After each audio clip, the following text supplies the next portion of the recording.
Mak, jadi batuk lah mak. Semua pula tu. Ya ke? Hari tu kan ada sapu-sapu semua tu tak jadi ke? Jadi. Kejap lah. Mak pergi tumbuk bawang putih, campur dengan minyak, campur dengan herba Kejap lagi bolehlah sapu. Tak jadi. Ya ke tak jadi? Tak. Macam mana ni?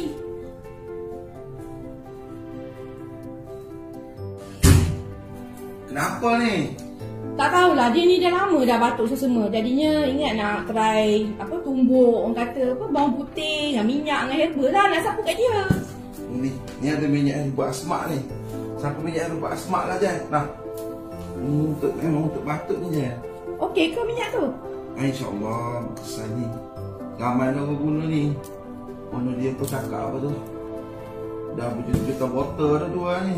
Oh ya ke? Banyak dia jual ni. Senanglah kalau macam tu. Tak payah nak tumbuk-tumbuk dah. Bawang-bawang semua. Memanglah tak payah tumbuk ni dunia. Sekarang ni moden dah buat semua dah senang je sama. Main sapu-sapu, gocek-gocek, titik-titik sapu je ni. Wah. Memang dia untuk sesemua ke batuk-batuk insya-Allah. Terbaiklah. Berkesan ni minyak ni. Senanglah kerja mak lepas ni Jai. Memanglah daripada duduk di hospital tu. Bukanlah maksudnya bukan tak duduk di hospital kalau.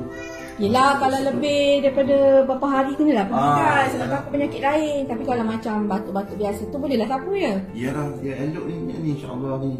Kena cuba Sebab ni. dia ada gamak dalam ni. Gamak, batu sauda, minyak kelapa darah. Memang elok minyak ni.